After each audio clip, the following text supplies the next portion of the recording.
Hello and welcome to my basement. If you notice the date on the video, I'm shooting this in March 2020 during the confinement period in the middle of the COVID-19 crisis. So if you're watching this from the future, it's a good thing. It means we survived that thing. Looking forward to knowing how this all ends, or maybe not. But in any event, for now, we thought it was a good idea to take this opportunity. The fact that we've had a lot of, members of the CanLII team, we had a lot of commitments to present at different conversations in the next couple of months. This was supposed to be a very busy season for that. And all of this was postponed or canceled. So we have a little bit of time to work on video materials. So a couple of years ago, I did a webinar on CanLII. So I updated that. And I hope this is going to be useful to you. My name is Xavier Beauchamp-Tremblay. I'm the CanLII CEO. There's very good content on the CanLII YouTube channel that comes from a partnership with the CanLII, so the Canadian Association of Law Libraries. The videos are short, snappy, very well done. I consider whether I needed to do the CanLII webinar again, knowing that there was so much better stuff already that was posted on our YouTube page. I'll also link to other videos from another organization that does a great job at introducing CanLII.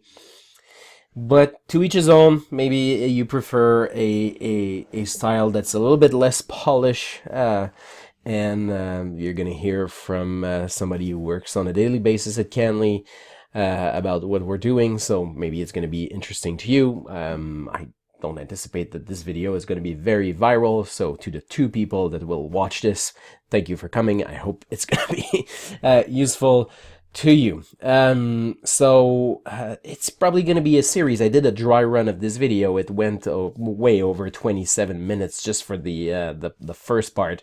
So it's going to be broken down in different parts.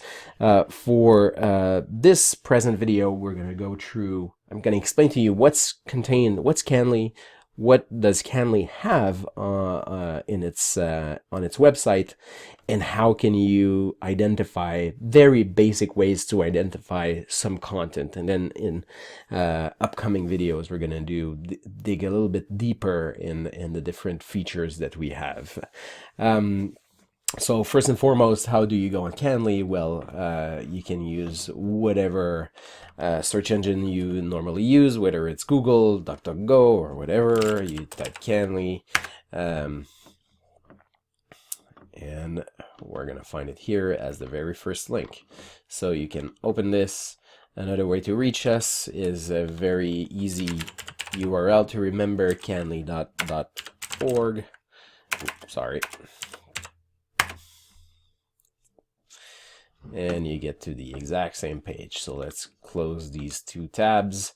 CanLII.org is the way to reach us. So if you're trying to do the same thing as I'm doing while listening to the video, you'll notice that my name appears here. That might be different for you. Maybe it's your name that appears here if you've been to CanLII before and you registered for a Lexbox account. If you're a beginner user, maybe you don't even have this. So let's forget for a minute about the fact that my name appears here. I'm going to talk about Lexbox in future videos. Probably this one won't cover it. So what's on CanLII? So CanLII stands for Canadian Legal Information Institute, in case you didn't know. So we have legal information. And it's quite useful, I think, in an introduction video, not to dig directly into a specific search, but rather to take time to browse a little bit on this specific web page, so that gives you a more robust understanding of what we have. So first and foremost, under the search bars, we have primary law. So you can find primary law on CanLII. What is primary law? Primary law are the laws, also called the statutes, that are voted by your MPs either at the federal parliament in Ottawa or in whatever is the capital of your province or territory. They vote the laws, they are the legislature, so you will find this under primary law. You will find legal cases, so the decisions from the different courts and tribunals in the country, you will find this in the primary law collection. And lastly, you will find the regulation. So regulation and legislation are very similar. A government can't do a regulation, can't adopt a regulation unless there's a specific legislation that says the government may enact or adopt a regulation to take care of that specific thing, whether it's this safety on the roads or stuff like that that's done through regulation. The look and feel of a regulation is very similar to a piece of legislation, but it doesn't emanate from exactly the same body in any event. You'll find this in primary law. In commentary, you will find everything that is not primary law, but that discusses the law in Canada. So as we show here in the little hyperlinked sentence, you will find books, articles, reports, and more. So a law professor that discusses the law in Canada, a lawyer, notary, paralegal, law librarian, anybody that we consider to be trained to discuss the law in Canada, can also write an article, and this article could appear in different publications or be published directly through CanLII, in which case you will find this also in the commentary collection. So the name says it a little bit, it's a comment about the law. Under the commentary heading, again, you will find you will find the logo to CanLII Connects, which is a companion website to CanLII. We'll cover that in another video, but let's just say that the CanLII Connects content is a companion website. It's a community of people that have been approved as people that can comment on the law in Canada. They create an account and they can post summaries and comments about the cases that are in the CanLII collection. So if the Supreme Court of Canada issues a new case, members of this community can go and they can post a little summary or a comment on this case, and you will find this in CanLII Connects. Relatively recently, we made it so that the CanLII Connects content could be findable directly within the canli.org website that we're looking at now. So you can, if you're not interested in CanLII Connects, you can literally forget about its existence and you'll still see the content coming from the website. Strongly encourage you to pay careful attention to that, because you'll find some very interesting commentary, especially if you're a beginner in legal research. The summaries that you will find of cases that are in the CanLII collection from the CanLII website will be very useful to you. And right at the bottom there you have news. This is just a preview of the content that's published on the CanLII blog. The hyperlink to the blog itself is there here.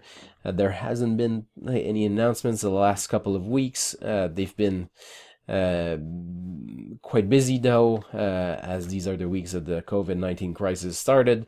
Normally you would see a few announcements, and if you go on the actual CanLII blog website, you can see that you don't have to scroll down a lot or for a long time to see that we also post some blog posts, announcements about stuff that's relevant to you as a legal researcher. So really, if you're patient enough to listen to my rambling in video format, you should definitely register to the CanLII blog. A great way to know what's going on about the CanLII website, new content, new features, and stuff like that. So register to the blog by whatever way you usually use to register to blogs.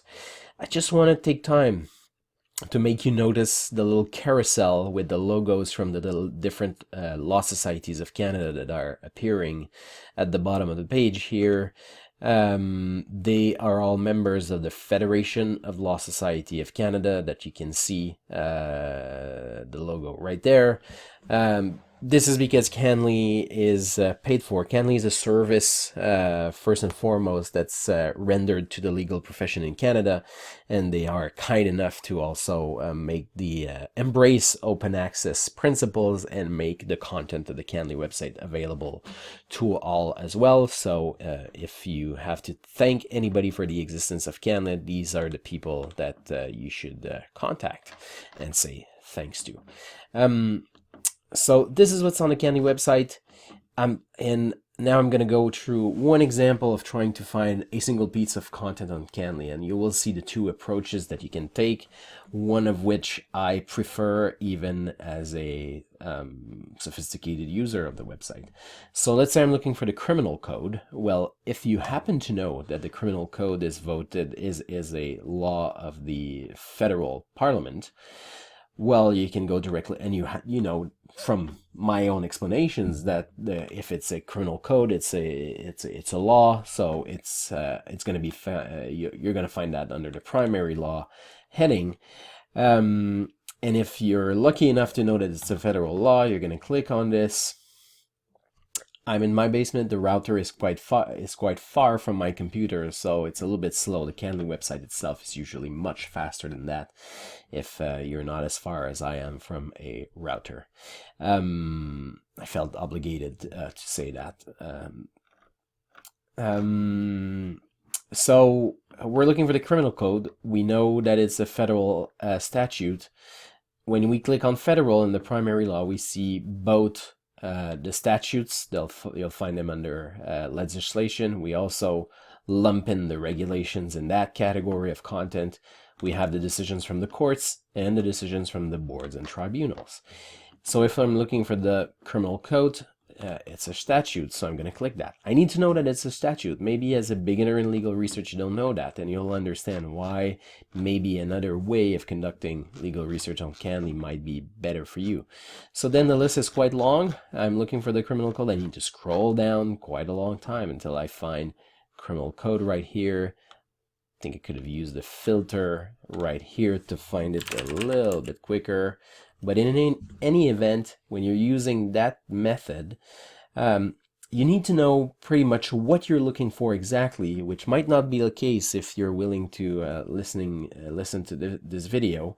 So it's a way of conducting research that works quite well when you know exactly what you're looking for and you're willing to click a little bit and to scroll a little bit. But there's another way of doing that you might be a little bit more comfortable with, because that's pretty much how we find all the information we want to find on the internet. You know, we click and browse and navigate very little now. We just run a search in Google or in our favorite search engine, and we go with the results that are presented to us. So it's likely that you're going to spend much more time using the search fields, that you're going to do some scrolling and clicking using the navigation. They're quite useful if you're a sophisticated user, don't get me wrong, but even I prefer generally to use the search box and filter afterwards. We're not going to get into the filter very much in that video, but we'll see that a little bit later, so you can get more comfortable even with that way of doing research, which is my favorite way of doing research on CanLII.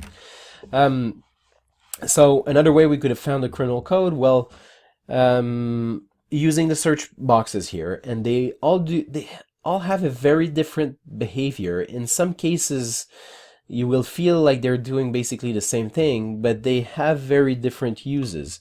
So just to introduce them very quickly to you, the document text field you would use that a lot like you would use Google. So if you're looking for an expression that should be contained in the text of the document, but not necessarily in the title of that document, you would use that. So if you're looking for cases about trademark confusion, to take my former field of practice,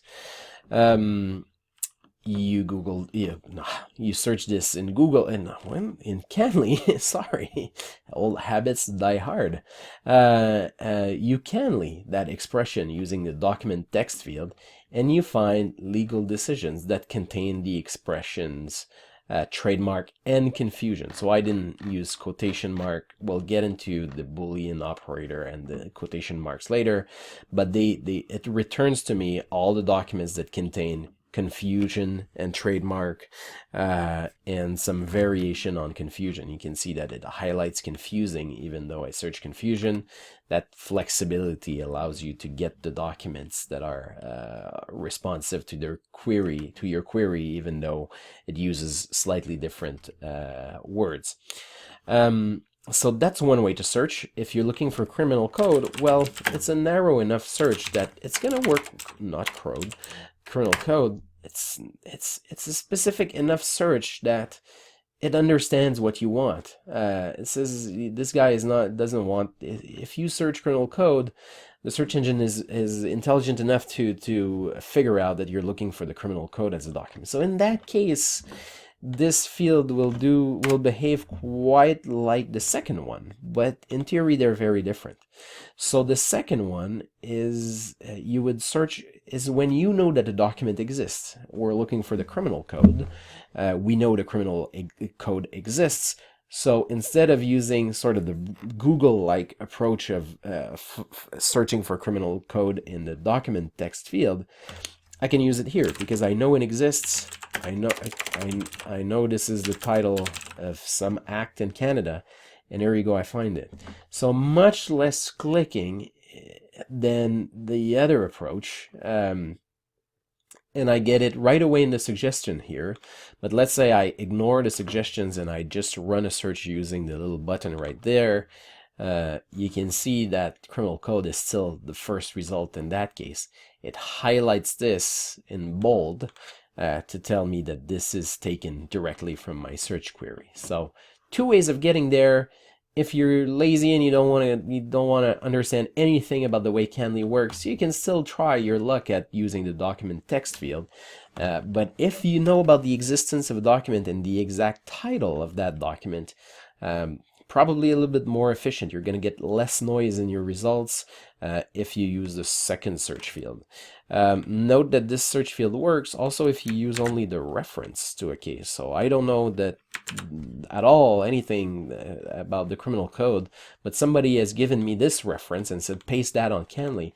I can do that, and you can see that again it identifies the reference. It's going to return to you the criminal code. It's even more specific, in fact, if you have the specific reference to the document. The third search field, we're increasing in degree of sophistication, so it's probably not something as a beginner in legal research that you'll use the most, but it's worth explaining so that you understand the differences. So the third one is the note-up/discussions field. You would use that if you're looking for not the criminal code, but the documents that mention the criminal code, that discuss the criminal code. So I can go there, and if I type criminal code, again, it's going to suggest to me, it knows I'm talking about the criminal code, so it suggests it. But if I click, the criminal code itself is not going to be in the results. It's going to present to me the cases that mention the criminal code. So that's a case from a tribunal in Quebec, so it's in French. But you can see, here we go, a case that discusses the criminal code from Newfoundland. So it will return the plethora. Of course, there are tons of documents of cases, of pieces of commentary, of legislation that refer in one way or the other to the criminal code. It's one of the most frequently cited piece of legislation, if not the most cited. When you use that field, you can it adds more options to your search, so you can search for a specific section of the criminal code, and you're only going to get the cases that discuss this specific section. Mind you, that one is not particularly popular. I'm sure there are other ones for which there are thousands of results. So let's remove that filter. And then the fourth bar, it looks like it's adding a fourth bar, but this one will behave exactly the same way as the one we just used. It's just a way to narrow it down. So if you're looking at something, if you want to find something that mentions the criminal code, and or, so you would use these this toggle to decide if you want and or let's say and the Quebec Civil Code in the same document, you will find responsive documents right here. So all of these documents mention both the Quebec Civil Code, the CCQ as it is often abbreviated, and the Criminal Code as well. So it's one way of doing that. I only use the statutes here, the Criminal Code and the Civil Code. It also works with decisions. So if I happen to know about the Dunsmuir decision, one of the most frequently cited decision in the CanLII collection, I can type it right here. I'm going to click on Dunsmuir, but Dunsmuir won't be in the results because I'm looking, when I'm using that specific field, I'm looking for cases that cite the Dunsmuir case. So we've seen two approaches to finding a specific document, the Criminal Code in particular. One where we use the navigation from the main CanLII page to sort of navigate and scroll and find exactly what we are. We need to be quite comfortable about exactly where this specific document we're looking for is sorted in our collection. And one way of doing this that's, I think, a little bit faster, especially if you're a beginner, is to use the different search fields. And I've presented you an overview of what they do, these different search fields. So in the next video, we're going to do a little bit of a deeper dive into the search process and present the different filters that are offered to us when we run a search on CanLII. Thank you.